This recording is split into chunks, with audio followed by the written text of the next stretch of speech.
Alhamdulillahilladzi ba'atha ilaina rasulan hadiyan ila dinihil qawim wa haqqa jihati ibtigha'a mardatir rahim. Ashhadu an la ilaha illallah wahdahu la syarika lah syahadatan tunji qailuha min naril jahim. Wa ashhadu anna Muhammadan abduhu wa rasuluh alladhi hadana ila siratil mustaqim. Allahumma salli wa sallim ala sayyidina Muhammadin nabiyil karim wa ala alihi wa ashabihi ajma'in. Amma ba'd, faya ayyuhal hadirun al-kiram rahimakumullah. Usikum wa nafsiya bitaqwallah waf'alul khairat wajtanibu 'anis sayyi'at.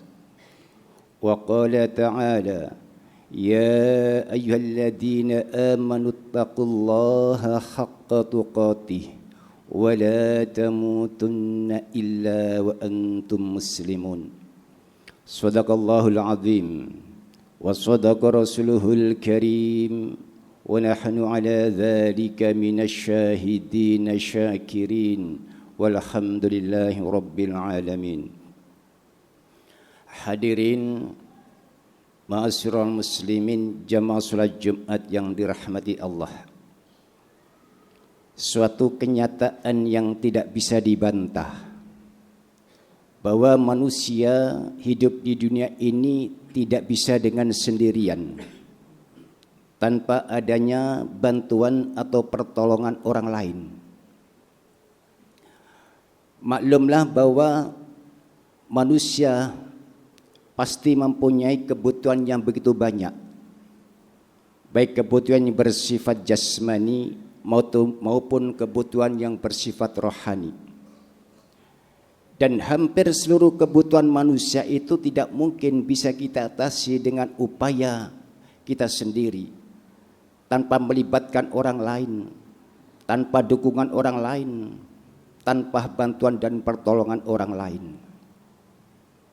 Oleh karenanya, pakar filsafat Aristoteles dan Thomas Aquino mengatakan manusia sesuai dengan tabiatnya adalah makhluk sosial yang hidup berkembang lewat dan melalui masyarakat.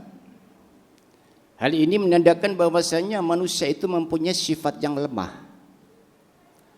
Dan lemahnya manusia, sifat lemah manusia itu sebenarnya sudah diungkap oleh Allah dalam Al-Quran melalui surat An-Nisa. A'udzu billahi minasyaitonir rajim.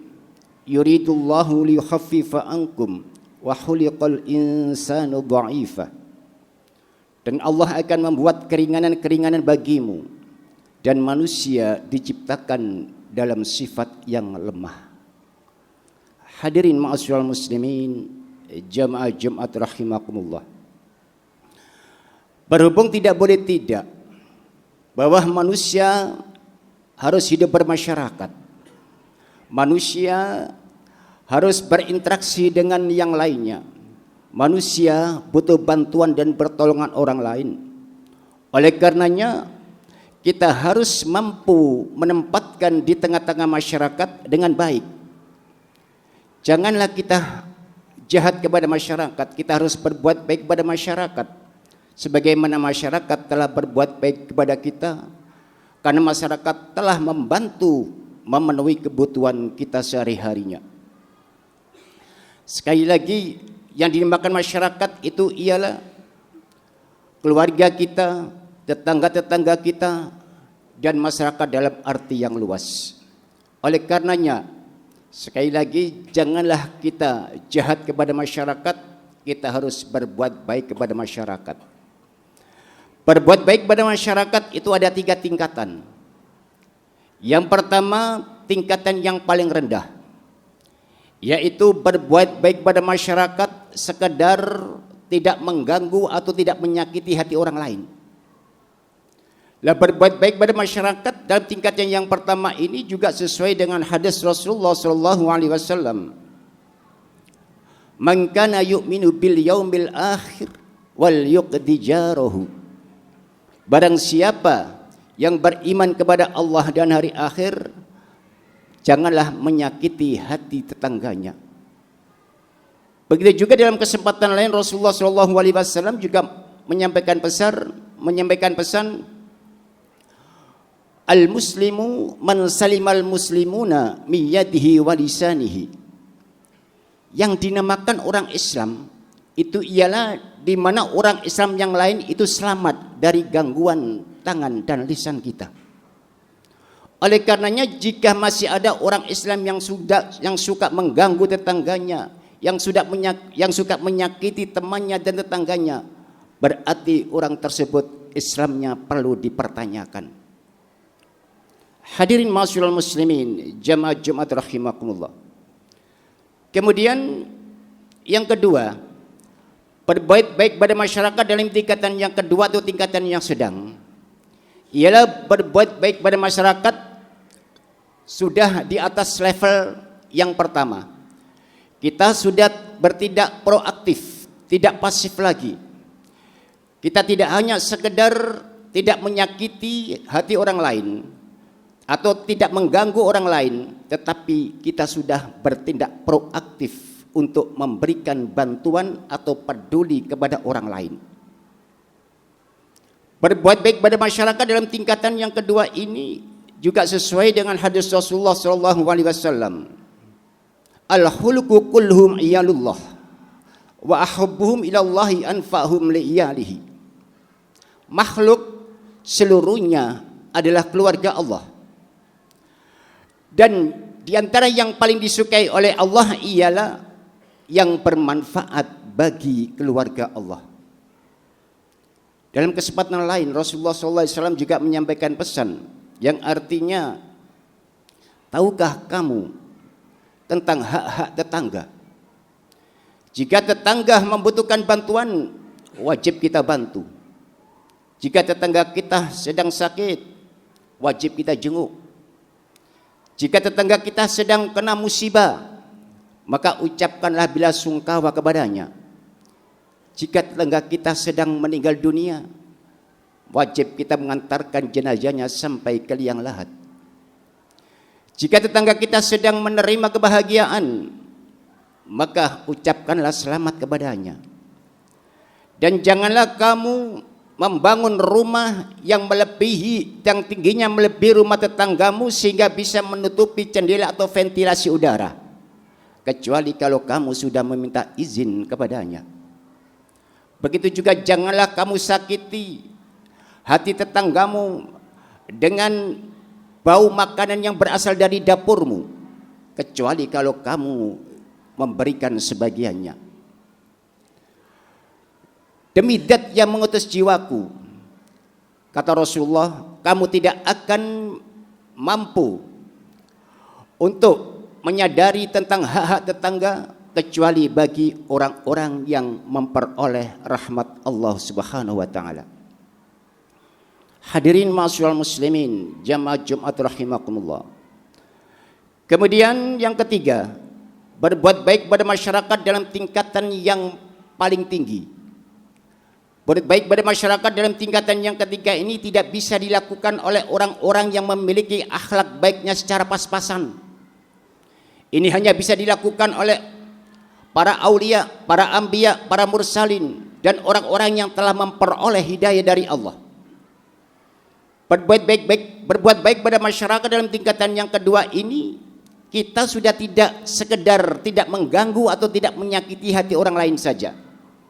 Dan kita tidak hanya sekedar peduli atau mampu menyantuni orang lain saja, tetapi kita sudah bertindak yang lebih dari itu, yaitu kita sabar di dalam menghadapi kejahatan-kejahatan yang dilakukan oleh orang lain atau tetangga kita. Perbuatan jahat jangan dibalas dengan perbuatan jahat. Perbuatan jahat harus dibalas dengan perbuatan yang baik. Seperti inilah yang dicontohkan oleh Rasulullah SAW. Bagaimana Rasulullah Sikap Rasulullah ketika Rasulullah hijrah ke Taif, yang dimana pada waktu itu Rasulullah hijrah ditemani oleh sahabatnya Zaid. Ketika sampai di Taif, Rasulullah tidak diterima dengan baik. Justru Rasulullah diterima dengan cacian, makian, hujatan. Bahkan Rasulullah dilempari batu sampai Rasulullah lari tunggang langgang sampai berdarah-darah. Bahkan kepala Zaid terkena lemparan batu sampai bocor, bercucuran darah. Kemudian Rasulullah lari bersama Zaid mencari perlindungan. Akhirnya Rasulullah mendapatkan perlindungan di tengah-tengah kebun anggur. Dan di saat Rasulullah istirahat, kemudian membersihkan darah-darah yang tercecer di kepala Zaid inilah, datanglah malaikat Jibril. Ya Muhammad, saya datang pada saat ini tidak sedang membawa wahyu, tapi saya datang hanya untuk meminta izin kepadamu. Izinkanlah saya menimbun seluruh penduduk Taif, karena penduduk Taif sudah berbuat kurang ajar kepadamu. Bagaimana jawab Rasulullah? Ya Jibril, ketahuilah bahwa saya diutus oleh Allah itu tidak seperti nabi-nabi terdahulu. Kalau nabi-nabi terdahulu diutus oleh Allah, jika umatnya membangkang kepada Allah, jika umatnya ingkar kepada Allah, jika umatnya sombong kepada Allah, langsung nabi-nabi terdahulu itu berdoa kepada Allah agar supaya umatnya diazab. Tapi saya tidak, ya Jibril. Ketahuilah bahwasanya saya diutus oleh Allah ke dunia ini adalah sebagai rahmatan lil alamin. Jika saya menuruti kemauanmu, mengizinkan kemauanmu, habis umatku ini nanti.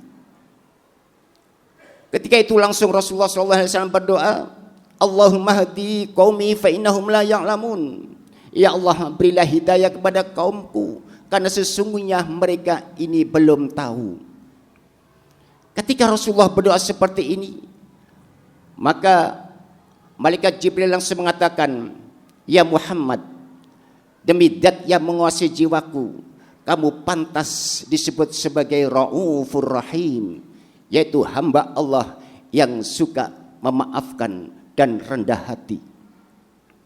Hadirin ma'asyiral muslimin, jamaah Jumat rahimakumullah. Islam adalah agama yang sesuai dengan naluri. Islam adalah agama yang sesuai dengan fitrah manusia.